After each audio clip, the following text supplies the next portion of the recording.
Consultants Training Institute's Emerging Leaders Series. I am Brien Jones. The Emerging Leaders Series is designed to highlight individuals within the business valuation and financial forensics professions who are continuing to carry the mantle forward from the pioneers, the masters within the industry who established this very lucrative and diverse area of practice over the past 20 years. The pioneers, masters, have been featured in the Consultants Training Institute's Conversation with the Masters series. Those individuals include such people as Jim Hitchner, Shannon Pratt, Mike Mard, Mel Abraham, Tom Hilton, and many others. But these emerging leaders, as you will see through the series, are very enthusiastic about their career, this profession, continuing to contribute to credentials, conferences, articles, and mentoring the professionals who are just coming in to this very diverse field. This installment of the Emerging Leaders Series features a conversation with Seth Webber. Seth is an MBA, CBA, AVA, the senior manager, one of the senior managers for Barry Dunn in New Hampshire. Seth practices in the areas of mergers and acquisitions, as well as strategic planning, and he is also one of the current chairs of the 2012 Annual Consultants Conference that will be held in Dallas, Texas in June 2012. Please enjoy this installment and this discussion with the emerging leader, Seth Webber. Seth, Brien, how are you? I'm great, thank you. How are you? I'm fantastic. Very much a pleasure to be able to spend some time with you and include you in our Emerging Leaders series. Thank you for the Consultants Training Institute. Thank you for inviting me up today. So I learned something today that I did not know, and which is really special and unique, in that you have a credential from both organizations, NACVA and the IBA. I do. I got my AVA first. I think that was in '07. Went through the one-week training course in Providence at the time. Beautiful location. And then once I had the AVA, dove right into some of the IBA courses and took their intro courses, took their report writing course, got the materials together and submitted. So before we get into your background and where you specialize, tell us about how you got into the profession of valuing businesses and where you went to school and the fantastic place where you live, which I've never been to yet, in Maine. Yes. Well, how I got into business valuation, I think, is a bit of a little bit of a story. I went to school originally as an engineer, worked as a mechanical engineer for a diesel engine manufacturer, but spent a lot of time working with outside suppliers, helping them think about business process improvement, margin improvement, that type of thing. And so from there I went on to business school. From business school, got into strategic consulting, was working with Deloitte Consulting, working with automotive companies, working with life sciences companies, doing a lot of post-merger integration work, and decided ultimately that while that was fun, people didn't seem to be as invested in the answers as what I'd like to be. So I went to work with a privately held company as a director of acquisitions and spent a lot of time pricing companies to buy in order to put capital to use. Did that for a while, did some turnaround work, and had an opportunity to move back to Maine, which is where I'm from originally, and go into business valuation. And when I talked with the folks at the firm where I work at Barry Dunn about what the opportunity was and what they were looking for, it seemed like a tailor-made fit, because the clientele that we serve is almost exclusively closely held businesses. So we're working a lot of times directly with the owner. And we're doing a lot of work on exit planning, on gift and estate planning, on shareholder redemptions, and then we also do a fair amount of litigation support as well. What type of litigation support?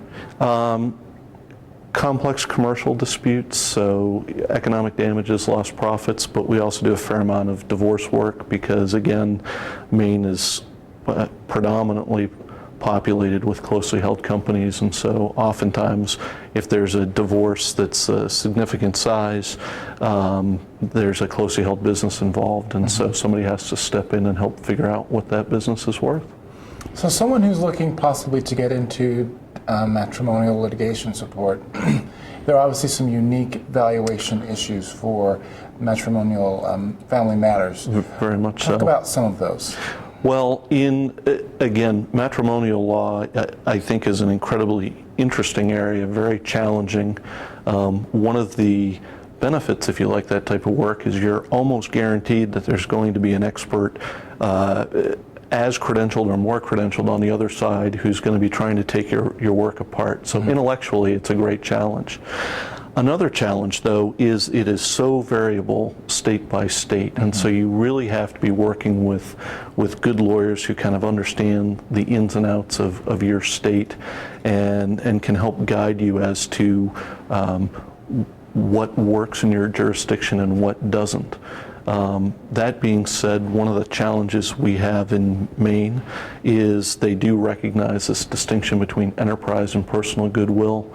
So when you're valuing a professional practice, you have to do a really thorough job of understanding what it is that drives the goodwill value of that company and be able to parse it out to understand what portion of that attaches to the individual, which in a divorce context typically would go towards spousal support, and what portion of the goodwill attaches to the enterprise and therefore could be part of the marital estate and be divisible property.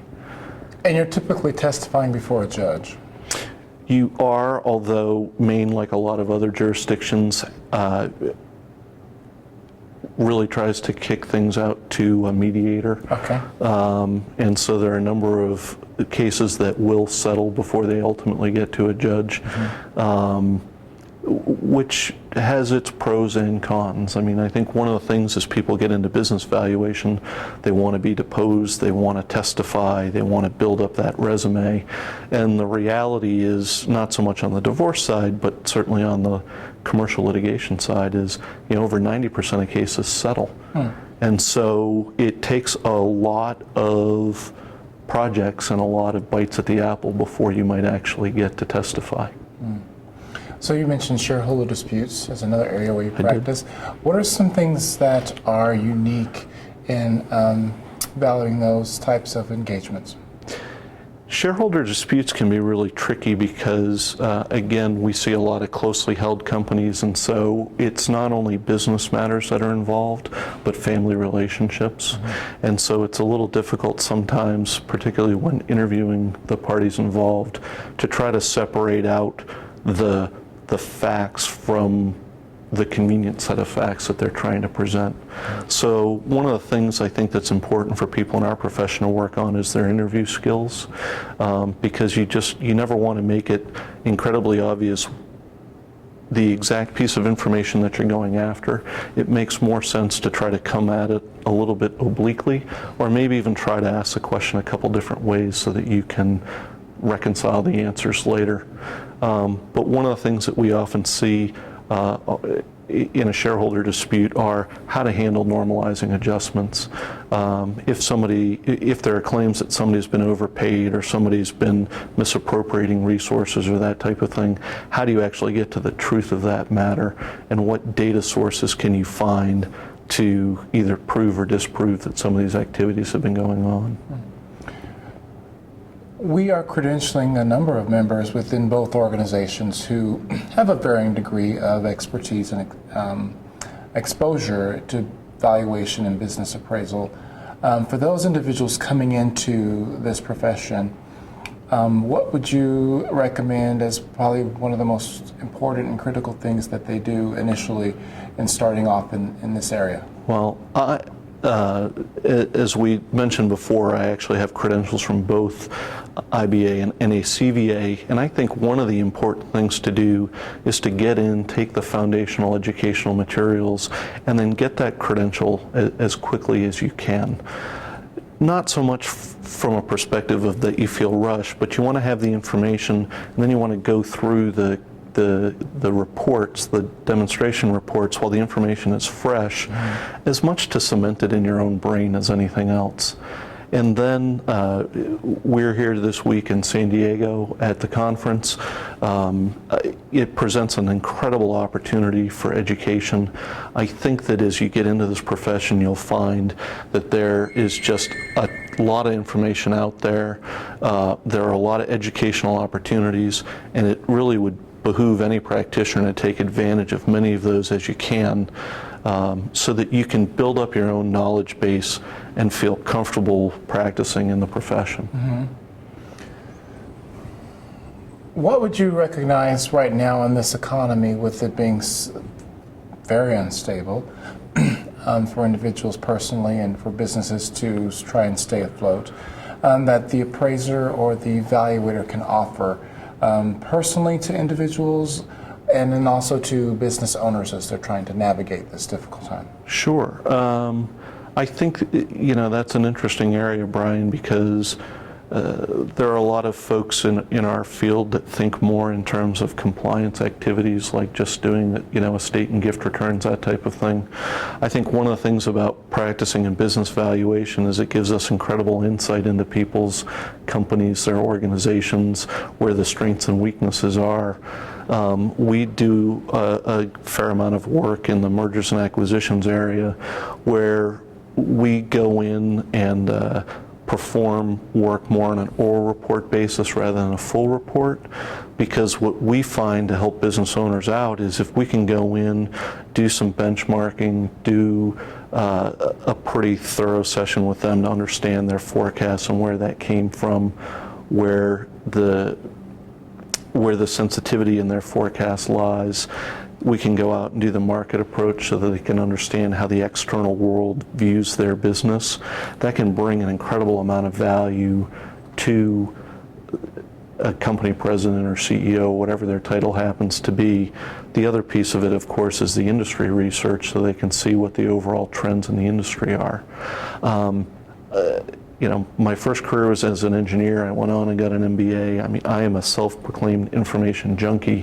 So the more information that you can provide to the decision makers, I think you're just putting them in a position to do a much better job for themselves and for their company. What are some of the resources that you use for your research? For industry research, or overall? For industry research, we have been using IBISWorld quite extensively.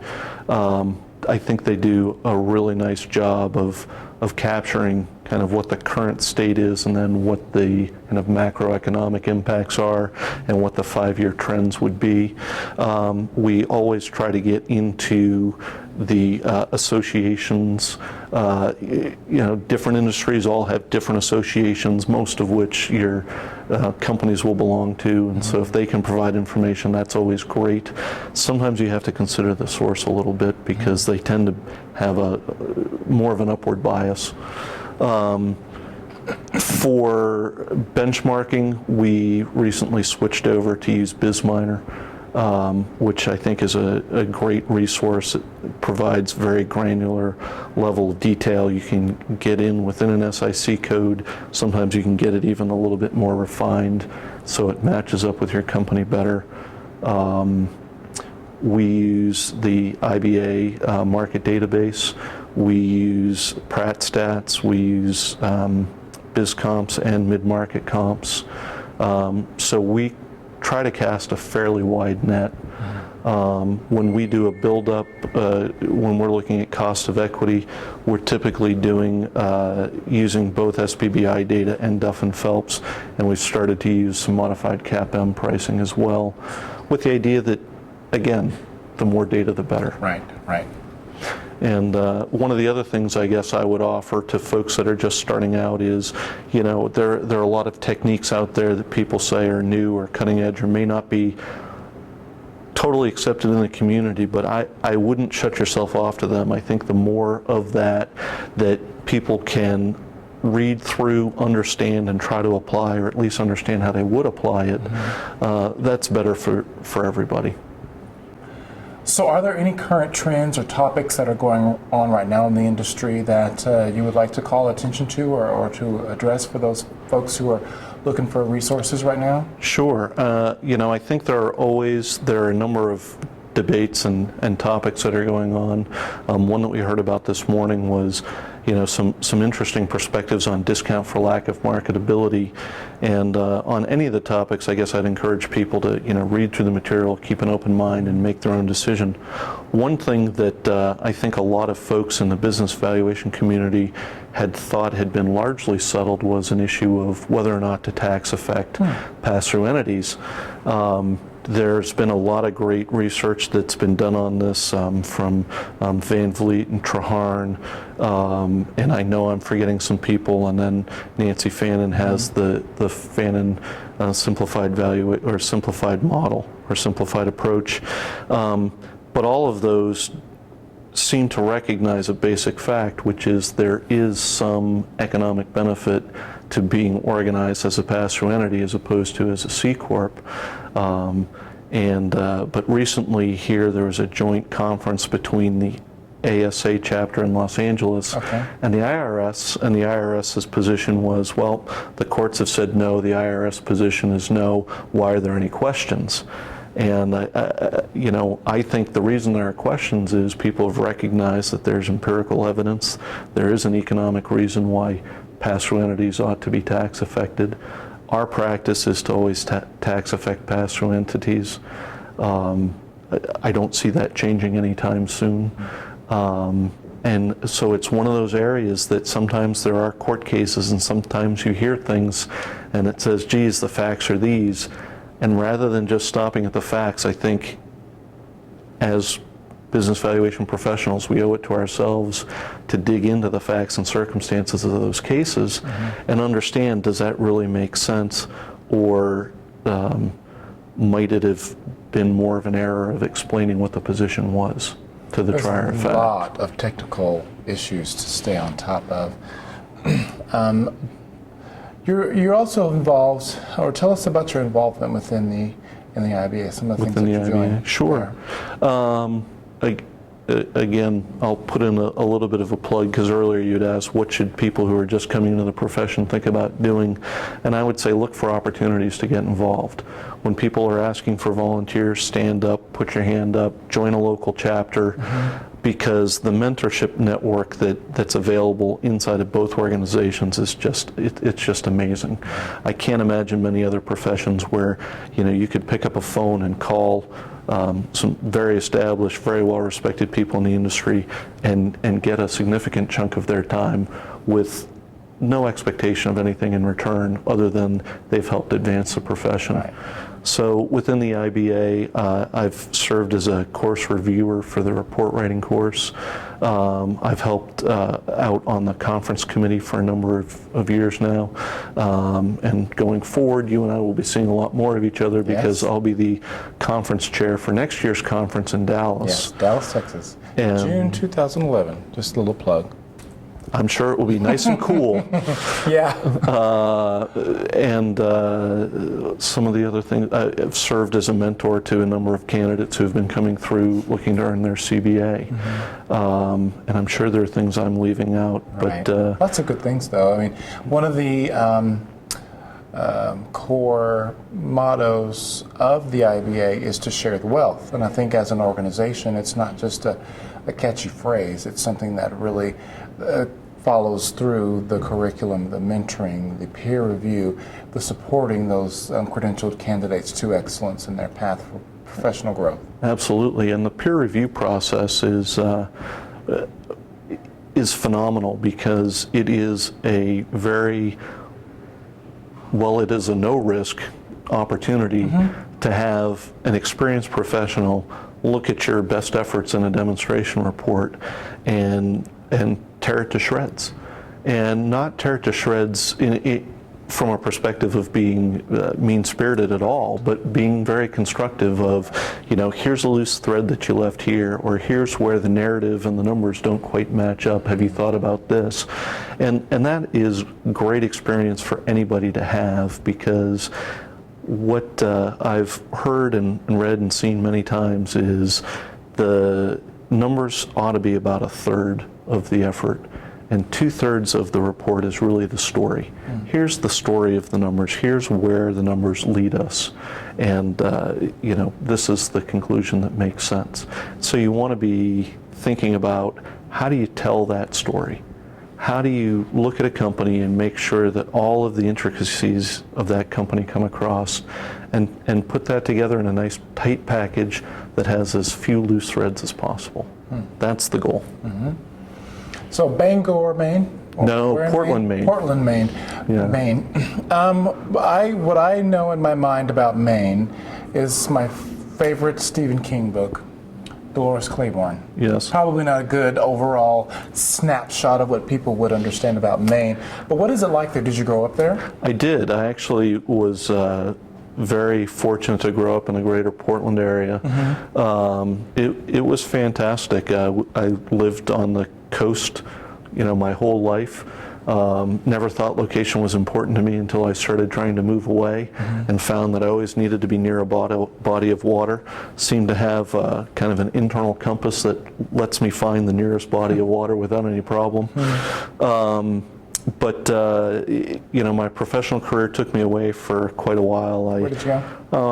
I lived in Western New York, in Charlottesville, Virginia, Detroit, Boston, Norfolk, and then Los Angeles. A lot of places. So a lot of places, and with every move, kind of developed more and more of an appreciation for Maine, for my hometown, and it's a great city. It's a small city, but the quality of life is fantastic. The winters are nowhere near as harsh as you've heard, because we're right on the side of the Atlantic, so we have that mitigating effect. And then Portland is a city where we're just really lucky from a professional services perspective. It's the financial capital, professional services capital of northern New England. Okay. So there are a ton of lawyers, there's some great accounting firms.